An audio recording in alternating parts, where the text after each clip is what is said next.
할렐루야. 오늘은 8월 3일 화요일입니다. 오늘도 정시 매일 예배 함께 하시는 성도님들 한 분 한 분 사랑하고 축복합니다.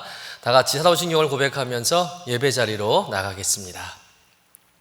전능하사 천지를 만드신 하나님 아버지를 내가 믿사오며 그 외아들 우리 주 예수 그리스도를 믿사오니 이는 성령으로 잉태하사 동정녀 마리아에게 나시고 본디오 빌라도에게 고난을 받으사 십자가에 못 박혀 죽으시고 장사한 지 사흘 만에 죽은 자 가운데서 다시 살아나시며 하늘에 오르사 전능하신 하나님 우편에 앉아 계시다가 저리로서 산자와 죽은 자를 심판하러 오시리라.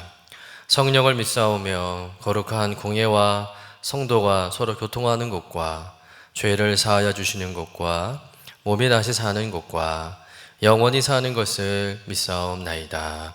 아멘. 다 같이 찬송가 435장 나의 영원하신 기업 우리 함께 찬송하겠습니다.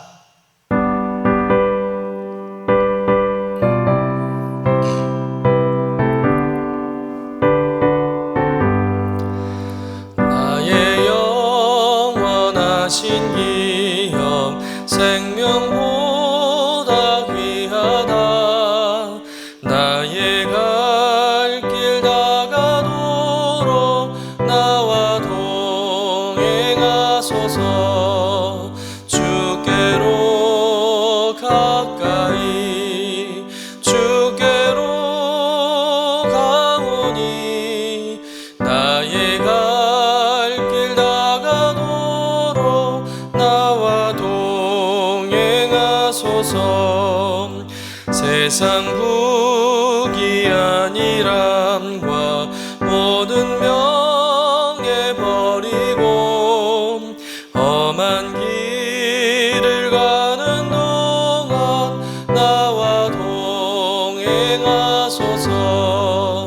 주께로 가까이 주께로 가오니 나의 갈 길 다가도록 나와 동행하소서. 어두운 골짝 지나가며 험한 바다 건너서 천국 문에 이르도록 나와 동행하소서. 주께로 가까이 주께로 가오니 나의 갈 길 다가도록 나와 동행하소서. 아멘. 다 같이 매일의 기도 함께 드리시겠습니다. 참 평강의 주님, 오늘도 새로운 하루를 주시고 복되게 하시니 감사합니다.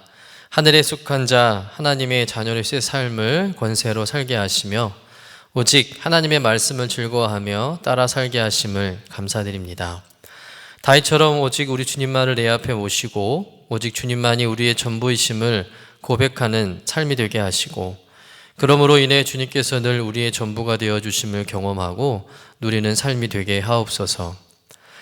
우리의 가정과 교회를 위해 기도합니다. 일터를 위해 간구합니다. 나라와 민족들을 위해 주님의 은혜를 구합니다. 구원과 치료와 회복의 은혜를 내려주셔서 어그러진 모든 것들이 바로 세워지게 하시고 평화를 이루게 하옵소서. 이제 일상이 된 경건의 일과를 통해서 성령의 충만, 성도의 영화를 이루게 하옵소서. 주님 사랑합니다. 언제나 자기 눈동자와 같이 우리들을 사랑하시는 주 예수 그리스도의 이름으로 기도드립니다. 아멘.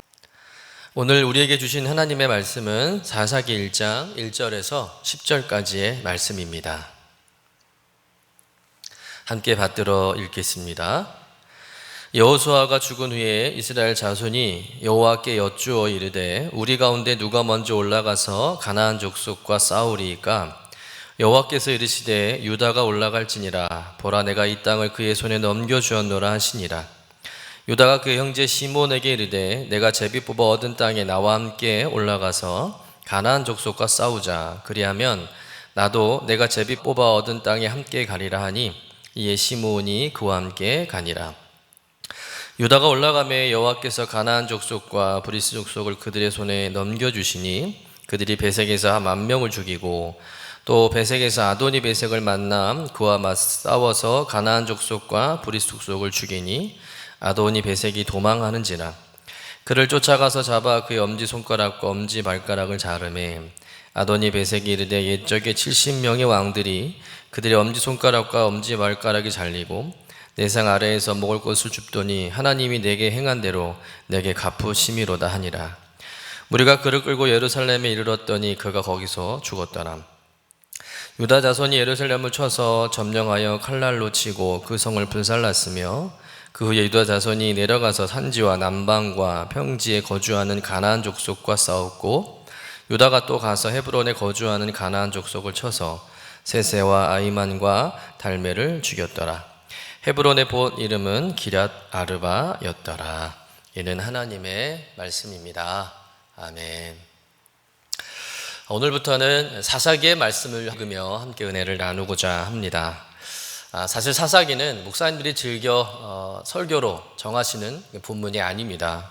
그 이유는 사사기의 전체적인 분위기가 너무 무겁기 때문에 그렇습니다. 듣기 불편한 이야기들이 많이 기록되어 있죠. 왜냐하면 이스라엘 역사 가운데 가장 영적으로 어두웠던 시대를 다루고 있는 책이 바로 사사기이기 때문입니다. 사사기의 이야기는 이렇습니다. 이스라엘 백성들이 평화로울 때 하나님을 잘 섬기며 또 잘 살면 좋은데 그들이 자기 멋대로 살다가 하나님 앞에 죄를 범합니다. 그 죄는 다름 아닌 하나님을 버리고 우상을 숭배하는 것이었습니다. 그럼 하나님께서 이스라엘의 주변 나라를 들어서 이스라엘을 이제 공격하게 하시는 거죠. 하나님께서 이방 나라를 통해 이스라엘이 범한 그 죄를 진 것에 대한 심판을 하시는 겁니다. 그러면 이스라엘 백성들이 그제서야 자신들의 그 죄를 깨닫습니다. 회개합니다. 그래서 하나님께 살려달라고 부르짖죠. 그럼 하나님은 그들의 기도를 들으시고 한 사람, 바로 사사를 세워서 이방 민족을 물리치고 이스라엘 백성을 구원해 줍니다. 그리고는 잠시 평안의 삶을 사는 거죠. 그러다가 다시 이스라엘 백성들은 또 언제 그랬냐는 듯이 또다시 하나님을 버리고 우상을 섬기는 죄를 범합니다. 그러면 또 하나님께서 이번에 다른 나라를 강성하게 하셔서 이스라엘을 침략하게 하고 또 이스라엘을 괴롭히게 하죠. 또 심판입니다. 그러면 이스라엘 백성들이 이제 힘드니까 또 그제서 자신들의 죄를 깨닫고 회개하고 또 하나님께 살려달라고 또 부르짖죠. 그러면 또 사사를 세워서 하나님이 이스라엘을 구원하십니다. 그리고 얼마 지나지 않아서 이스라엘 백성은 똑같은 범죄를 범하고 이 똑같은 패턴들이 계속 악순환되는 것이죠. 이렇게 범죄, 심판, 회개, 구원의 이 사이클이 약 400년 동안 반복되는 역사가 바로 사사기의 역사라는 겁니다. 그리고 사사기 후반부로 갈수록 이런 이스라엘 백성들의 영적 타락은 더 가속화되고 더 악화된다는 것이죠. 그래서 어떨 때는 어떤 말씀을 읽을 때는 하루 시작하는 아침부터 이런 말씀으로 시작해야 하나라는 의구심을 들 정도로 굉장히 마음이 유쾌하지 않을 수 있습니다. 그럼에도 불구하고 우리는 사사기를 읽을 필요가 있다는 것이죠. 왜냐하면 지금의 우리 시대가 이 사사 시대와 너무 비슷하게 흘러가고 있기 때문에 그러합니다. 우리는 이스라엘 백성들의 이 패역한 모습을 통해서 우리의 지금의 영적인 신앙의 민낯을 발견할 수 있어야 한다는 것이죠. 즉 사사기는 오늘 우리 시대의 영적인 거울과 같은 책이라 믿습니다. 그러니 여러분 사사기의 말씀을 불편하게만 받아들이는 것이 아니라 사사기의 말씀을 통해서 우리의 죄악된 모습을 발견하고 그래서 먼저 회개하고 또 돌이킬 수만 있다면 여러분 사사기의 말씀이 그 어떤 말씀보다 우리에게 복된 말씀이 될 줄로 믿습니다. 오늘 말씀은 그 사사기의 이제 첫 시간으로 사사기의 이제 배경이 되는 이야기를 시작하고 있는데 사사기는 여호수아라는 책 다음에 기록되어 있는 위치한 책이지요. 그러니까 여호수아가 죽고 난 다음에 역사를 기록한 책입니다. 여러분 여호수아는 어떤 사람입니까? 모세의 뒤를 이어서 이스라엘의 지도자로서 이스라엘 백성을 이끌었던 지도자입니다. 그런데 이 여호수아가 가나안 땅을 또 정복해서 큰 공을 세운 것은 인정하겠지만, 그러나 여호수아가 있을 때 가나안 전 지역을 완벽하게 정복한 것은 아니었다는 거예요. 아직 지파별로 분배받은 땅이 미정복 상태였다는 겁니다. 그 땅에는 여전히 가나안 족속에 살고 있었던 거죠. 그래서 이제 남은 과제는, 여호수아가 죽고 난 다음에 이스라엘 백성들이 해야 할 그 과제가 바로 무엇이냐, 그것은 지파별로 분배받은 이 땅을 정복해 나가고 그 땅에 거주하고 있는 가나안 거민들을 다 몰아내고 그 땅에 정착해 나가야 하는 일이 남아있는 거예요. 그 이야기로부터 사사기가 시작되는 겁니다. 그런데 각 지파가 가나안 땅을 정복해 나갈 때 하나님께서 명하신 중요한 원칙이 하나 있습니다. 아주 정복에 있어서 중요한 원칙, 그것은 바로 가나안 거민들을 한 사람도 남겨두지 말고 남녀노소 구분 없이 다 멸하라는 명령이에요. 어찌 보면 굉장히 잔혹한 명령이기도 합니다. 우리 하나님은 자비의 하나님이시고 또 생명을 소중히 여기신 하나님이신데 어떻게 이런 원칙을 정하시고 가나안 족속들을 다 죽이라는 명령을 할 수 있었을까? 여러분, 거기에는 이유가 있습니다. 당시 가나안 거민들은 우상 숭배와 성적 이 타락의 죄에 아주 찌들어 있는 상태였고, 그로 인해서 자칫 이스라엘 백성들이 이 가나안 거민들과 함께 살다 보면 분명 가나안의 우상 숭배와 성적 타락에 같이 물들 수 있는 가능성이 너무 높은 겁니다. 그래서 하나님은 아예 그 싹을 자르기 위해서 처음부터 가나안의 모든 것을 멸하라 라는 명령을 주신 겁니다. 하나님께서 당신의 백성들이 그런 죄악들을 완전히 몰아내고 그 가나안 땅에 하나님의 말씀 위에 새로운 하나님의 나라를 건설하길 원하셨다는 것이죠. 사실 우리도 그렇지 않습니까? 여러분, 만일 우리가 새로 살 집을 얻었는데 그 집에 곰팡이와 바퀴벌레가 가득합니다. 그럼 입주할 때 그것들을 대충 없애고 입주할 사람이 있을까요? 여러분, 곰팡이와 바퀴벌레를 조금이라도 남겨두면 나중에 반드시 그것들이 증식이 되어서 온 집안에 이 곰팡이와 바퀴벌레가 가득할 거라는 걸 알기 때문에 처음에 들어갈 때부터 완전히 제거하지 않습니까? 돈이 좀 들더라도 전문 업체를 불러서 완전히 제거하고 들여보려 하는 것이 우리의 마음이죠. 여러분, 같은 원리라는 거예요. 가나안 거민들을 조금이라도 남겨두어서 그들과 같이 생활하게 되면 분명 그들의 죄악된 풍습과 문화에 전염되어서 하나님을 잃어버리고 우상 숭배에 빠질 가능성이 너무나 짙기 때문에 하나님은 아예 이 가나안 거민들을 다 몰아내라고 명령하신 것이죠. 이제 이 원칙을 따라서 여호수아가 죽은 후에 각 지파별로 각자 분배받은 땅을 이제 정복해 나가야 되는데, 그 싸움을 앞두고 오늘 이스라엘이 하나님께 먼저 묻습니다. 뭐라고 묻는지 1절 내용을 좀 다시 한번 읽어보도록 하겠습니다. 여호수아가 죽은 후에 이스라엘 자손이 여호와께 여쭈어 이르되 우리 가운데 누가 먼저 올라가서 가나안 족속과 싸우리이까? 지금 이스라엘 백성들이 싸우기 전에 제일 먼저 무엇을 묻냐면 우리 가운데 누가 먼저 올라가서 가나안 족속과 싸우겠습니까? 라고 하나님께 묻는 거예요. 여기서 누가 먼저라는 말은 어떤 의미가 있을까요? 여러분, 이스라엘은 총 12지파가 있는데 어느 지파가 제일 먼저 나가서 싸워야 될까요? 라고 순서를 묻는 거예요.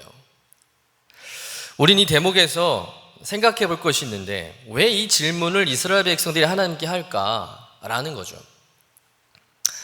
우리 생각에는 각 지파별로 땅을 분배받았으니까 순서에 상관없이 각 지파별로 알아서 그 싸움에 나가면 되는 것이 아닐까라는 생각을 할 수 있습니다. 그런데 왜 이스라엘 백성들이 오늘 하나님께 누가 먼저 나가서 싸워야 되냐고 물었을까? 여러분, 제일 큰 이유는 바로 여호수아의 부재라는 것이죠. 이제까지는 여호수아가 이끄는 싸움을 했습니다. 여호수아가 중심이었어요. 그런데 그 여호수아가 죽은 겁니다. 여러분, 여호수아의 죽음은 지도력의 부재죠. 여러분, 지도자가 사라지면 그 나라는 갑자기 격변에 휩싸이게 됩니다. 여호수아의 죽음이 그러한 변화를 가져온 겁니다. 여호수아가 죽은 이후에 이스라엘은 구심점이 되는 지도력의 공백이 생긴 겁니다.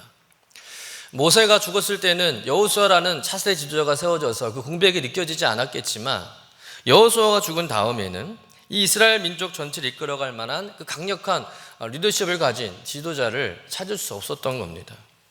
결국 이 12지파로 이루어진 이스라엘 민족은 각 지파 이해에 따라서 우왕좌왕하는 그런 혼란한 상황이 계속되었다는 겁니다.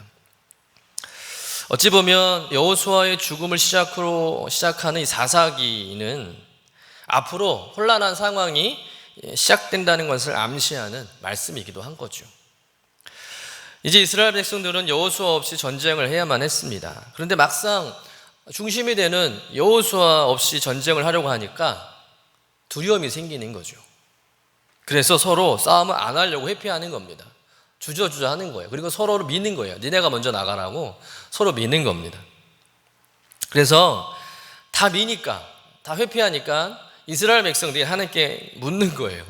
누가 먼저 나가서 이 가나안 족속과 싸워야 되냐고 하나님께 질문을 하는 것이죠. 그러니 여러분, 어떻게 보면 하나님께 묻고 시작하는 이 이스라엘 백성들의 모습이 굉장히 믿음이 있어 보이는 것 같지만 사실은 지금의 이 질문은 믿음 없는 질문이라는 것이죠. 여호수아가 죽었어도 그들이 하나님에 대한 믿음, 또 하나님께서 가나안 땅을 자신들에게 붙여주셨다는 그 확신이 있다면 사실 이런 질문을 할 필요가 없죠. 누가 먼저 나서니 많이 고민하고 걱정할 것 없이 그냥 서로가 나신이 나서 보겠다고 믿음으로 나아가는 것이 그것이 진정한 믿음의 모습이라 생각합니다. 그런데 지금 여호수아가 없으니까, 그래서 두려우니까 서로가 주저주저 하는 겁니다. 누구도 앞장서려고 하지 않는 것이죠. 그래서 하나님께 한번 물어나 본 겁니다. 그럼 그 질문에 하나님의 답변 무엇입니까? 바로 주시죠. 우리 2절 말씀 우리 한번 같이 읽어보도록 하겠습니다. 여호와께서 이르시되 유다가 올라갈지니라 보라 내가 이 땅을 그의 손에 넘겨주었노라 하시니라. 하나님은 고민할 것도 없이 생각할 것도 없이 바로 유다 지파가 나가서 싸우라고 말씀합니다. 왜 하나님은 12지파 가운데 유다 지파에게 먼저 싸우라고 말씀하셨을까요? 당시 12지파 중에 가장 강력한 군사력을 가진 지파는 유다 지파였어요. 또 민수기에 보면은요, 12지파 가운데 20세 이상의 장정을 가장 많이 보유한 지파가 바로 유다 지파였습니다. 그러니까 싸움을 할 수 있는 성인 남자가 제일 많은 지파가 유다 지파죠. 그러니 싸움에 있어서는 이미 좋은 조건을 가지고 있는 상태였다는 것이죠. 게다가 유다 지파에서는 우리가 잘 아는 백발청년 갈렙이 있지 않습니까? 하나님은 유다 지파를 다른 지파들보다 이렇게 강하고 크게 해주신 만큼 또 책임져야 할 부분도 크다 말씀하시는 거예요. 그래서 유다 지파가 이 전쟁에 선봉에 서라는 겁니다. 이제 유다 지파는 하나님의 말씀 붙들고 이제 나가서 싸우면 되죠. 그런데 유다 지파는 출전하기 전에 하나의 전략을 세웁니다. 어떤 전략일까요? 우리 3절의 말씀을 같이 한번 읽어보겠습니다. 유다가 그 형제 시므온에게 이르되 내가 제비 뽑아 얻은 땅에 나와 함께 올라가서 가나안 족속과 싸우자. 그리하면 나도 내가 제비 뽑아 얻은 땅에 함께 가리라 하니 이에 시므온이 그와 함께 가니라. 유다 지파가 전쟁에 나가기 전에 어떤 전략을 세웠습니까? 시므온 지파에게 같이 좀 나가서 싸우자고 참여를 제안한 거예요. 그러면서 어떤 조건을 제시합니까? 나도 내가 제비 뽑아 얻은 땅에 전쟁하러 나갈 때 우리도 함께 나가서 도와주겠다라는 품앗이 약속을 하는 거죠.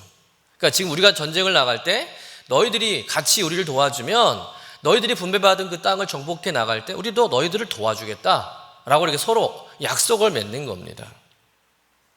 그러면서 함께 전쟁에 참여해 주기를 부탁하는 거죠. 그리고는 이 유다 지파가 시므온 족속과 함께 연합해서 동맹을 맺고 이제 가나안 족속과 전쟁을 시작하는데 결과는 어떻게 되었을까요? 대승리로 끝나게 됩니다. 우리 본문 4절 5절의 말씀 같이 읽어보겠습니다. 유다가 올라가매 여호와께서 가나안 족속과 브리스 족속을 그들의 손에 넘겨주시니 그들이 베색에서 10,000명을 죽이고 또 베색에서 아도니 베색을 만나 그와 싸워서 가나안 족속과 브리스 족속을 죽이니. 한마디로 큰 승리를 얻었다는 것이죠. 그럼 지금 유다의 첫 번째 전쟁의 승리가 겉보기에는 아무 문제 없는 승리처럼 보이고 또 은혜로운 승리처럼 보입니다. 그러나 이 첫 번째 승리에는 문제가 많은 승리였다는 거예요. 사사시대가 왜 영적인 암흑시대가 되었는지, 어디서부터 그 문제가 시작됐는지를 잘 보여주는 전쟁이라는 겁니다. 어디서 알 수 있냐면 바로 유다 지파가 시몬과 함께 전쟁에 나가자고 제안하는 장면이죠. 여러분, 분명히 오늘 하나님께서는 누가 먼저 이 전쟁에 가나안 족속과 나가서 싸워야 됩니까? 라고 물었을 때 하나님은 유다 지파만을 지목하셨어요. 유다 지파, 너희가 먼저 나가서 싸워라. 그렇게 말씀하셨잖아요. 시몬과 함께 동맹을 해서 나가서 싸우라고 말씀하지 않았습니다. 하나님의 말씀대로 하면 유다 지파는 혼자 나가서 싸워야 합니다. 그리고 정말 시몬과 함께 나가서 싸우려면 그것도 하나님께 물어봐야 되는 거예요. 아니면 하나님이 먼저 말씀해 주셨겠죠. 여러분, 하나님께서 이미 그렇게 말씀하셨습니다. 유다 지파, 너희가 먼저 올라가서 싸워라. 그런데 그들이 어떻게 했습니까? 그 말씀을 약간 틀었죠. 그리고는 시몬 지파와 동맹을 요구합니다. 그리고 나가서 그 전쟁에서 승리하게 되는 거예요. 여러분, 유다 지파가 또 시몬 지파가 이렇게 동맹을 맺어서 이 가나안 족속과의 전쟁을 승리하게 되는데, 오늘 4절 말씀에 보면 그 승리의 원인이 동맹에 있지 않음을 기록하고 있습니다. 우리 4절의 말씀 같이 한번 읽어볼까요? 유다가 올라가매 여호와께서 가나안 족속과 브릿 족속을 그들의 손에 넘겨주시니. 여러분, 유다가 누구의 도움으로 대승을 거두었다고 말씀하고 있습니까? 시몬 지파의 도움입니까? 아니죠. 시몬 지파는 이름조차 나오지 않습니다. 하나님께서 약속하신 대로 그들을, 가나안 족속을 그들의 손에 붙여주셨기 때문에 유다 지파가 승리했다라고 기록하고 있는 거죠. 여러분, 그렇다면 유다 지파의 실수는 무엇입니까? 이 전쟁의 문제점은 무엇입니까? 하나님의 말씀을 그대로 행하지 않고 하나님의 말씀에다가 자신들의 생각, 인간적인 생각을 더했다는 거예요. 하나님의 말씀을 살짝 변형시킨 거죠.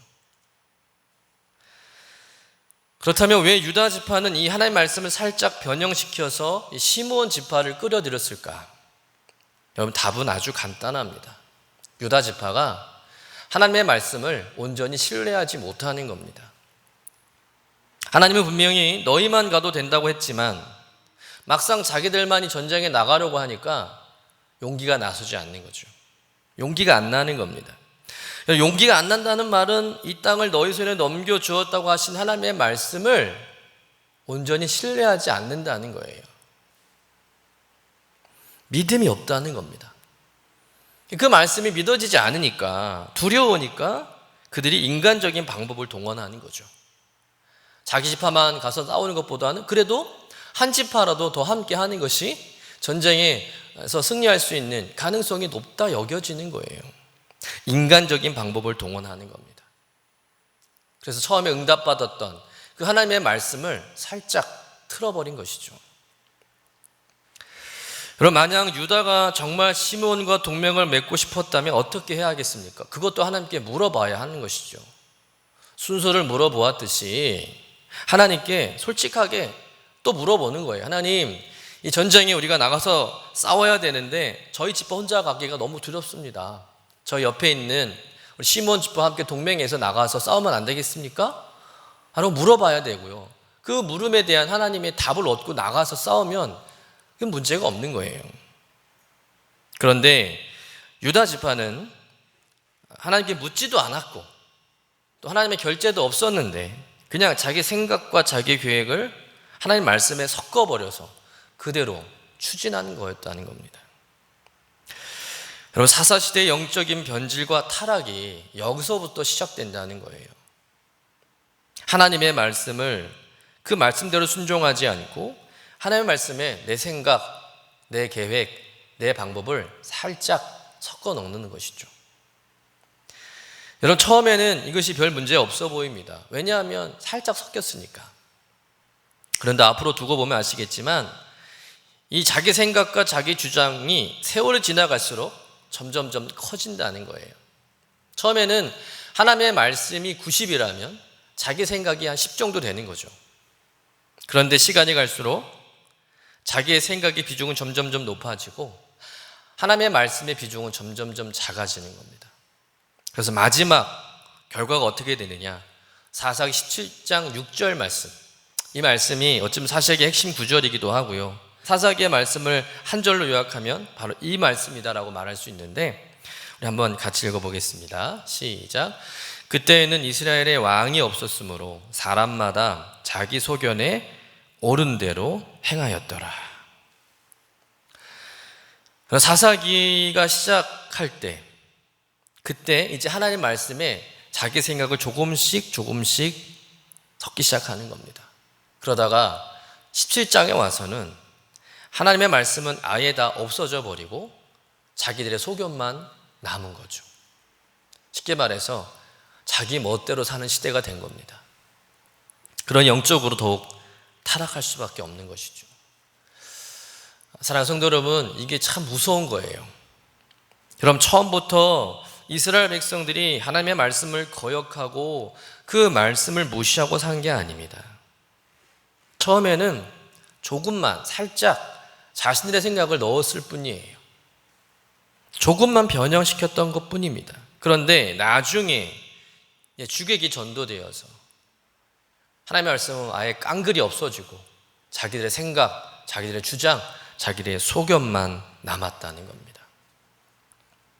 그러니 오늘 이 유다 지파의 전쟁의 승리는 그렇게 유쾌하고 기분 좋고 은혜로운 승리가 아니라는 겁니다.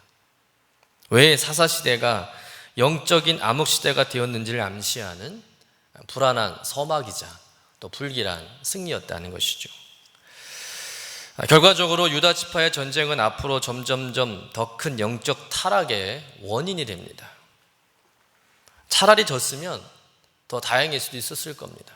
그런데 자신들의 생각을 넣어서 이겼으니 얼마나 그들이 더 기고만장해지고 더욱 자신의 생각을 주장하며 전쟁에 임하겠습니까?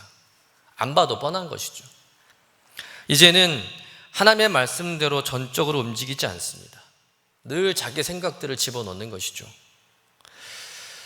이런 영적 작은 균열이 뒤로 가면 갈수록 점점 커져서 나중에는 돌이킬 수 없는 엄청난 영적 참사를 만들어내게 됩니다. 그러므로 여러분, 우리가 살아가는 이 시대가 영적인 사사시대가 되지 않으려면, 영적인 참사가 일어나지 않게 하려면 어떻게 해야 할까? 오늘 말씀에 비추어 생각해 보면 한 가지죠. 하나님의 말씀을 온전히 지키고 순종하는 거예요. 그 말씀에 내 생각을 집어넣고 또 내 마음대로 그 말씀을 해석하고 내 편의대로 그 말씀을 갖다 붙이는 그런 일을 행해서는 안 된다는 겁니다. 오히려 그 말씀의 참된 의미가 무엇인가, 그 말씀을 통해서 하나님께서 나에게 말씀하시고자 하는 그 뜻이 무엇인지를 여러분 찾고 구하고 그 말씀에 온전히 순종하는 믿음의 자세가 있어야 할 줄로 믿습니다. 하나님 말씀에 내 생각, 내 판단, 내 욕심을 조금씩 섞어서 타협하다가 여러분 거기서부터 내 신앙 영적 균열이 시작되는 것이고요. 결국은 돌이킬 수 없는 영적인 대참사가 일어날 수 있는 것이죠. 사랑하는 성도 여러분, 영적인 작은 균열, 이 작은 틈을 늘 조심해야 할 줄로 믿습니다. 여러분, 코로나 핑계로 예배에 틈이 생기면 안 되는 것이죠. 기도에 틈이 생기면 안 되는 겁니다. 어쩔 수 없다, 또 아무렇지도 않다 여기다가 여러분 지금까지 쌓아온 신앙의 댐이 한순간 무너질 수도 있는 겁니다. 내 삶에도 얼마든지 사사시대가 올 수 있는 것이죠. 이것이 오늘 말씀을 통한 영적인 교훈이라 믿습니다. 내 삶의 사사시대, 내 가정에 이 영적 사시대가 오지 않으려면 어떻게 해야 하는가? 오늘 말씀을 통해서 여러분 깊이 한번 여러분의 신앙을 좀 되돌아보고 점검해 보시기를 간절히 축원합니다. 하나님 주신 그 말씀에 우리 모든 색안경을 벗고 내 편견, 내 생각, 내 판단, 내 입장, 다 내려놓고 나에게 말씀하신 하나님의 그 참 의도, 뜻이 무엇인지를 우리가 구하고 그 말씀대로 살아가는 저와 여러분 되시기를 주님의 이름으로 간절히 축원합니다. 기도하겠습니다. 주님, 오늘부터 사사기의 말씀을 읽어갑니다. 이스라엘이 가장 영적으로 타락하고 어두운 때를 기록한 역사의 이야기라 읽고 듣기가 참 불편하고 또 마음이 무거울 수 있겠지만 지금 이때에 사사기의 말씀을 읽게 하신 하나님의 섭리가 있음을 깨닫습니다. 우리가 살아가는 이 시대에도 얼마든지 사사시대가 도래할 수 있음을 알게 하시고 말씀을 통해 우리 영적인 민낯을 발견하고 먼저 회개하고 하나님 말씀만 붙잡고 살기로 결단하는 영적 회복의 기회가 되게 하여 주옵소서. 작은 승리의 도취에서 하나님의 생각과 말씀을 소홀하게 여기는 일이 없도록 늘 영적으로 깨어있게 하여 주옵소서. 무엇보다 나의 생각으로 하나님 말씀을 가감하지 않게 하시고 하나님의 말씀을 내 입장에 맞춰 껴맞추고 해석하지 않고 오직 하나님의 말씀의 참뜻을 알고 그 말씀에 순종하는 삶을 살도록 주님 도와 주옵소서. 감사드리며 거룩하신 예수님의 이름으로 기도드립니다. 아멘. 이제는 우리의 구세주가 되시며 대속자가 되시는 예수 그리스도의 구속의 은혜와 아버지 하나님의 사랑과 성령님의 교통하시는 은총이 오늘도 함께 예배하며 주의 말씀을 묵상하며 또 그 묵상의 말씀을 나누며 경건의 일과를 세우고 성령 충만하며 성도의 영화를 경험하는 삶의 주인공 되길 원하는 주의 사랑하는 모든 권속들 위해 영원토록 함께 하시기를 간절히 축원하옵나이다. 아멘.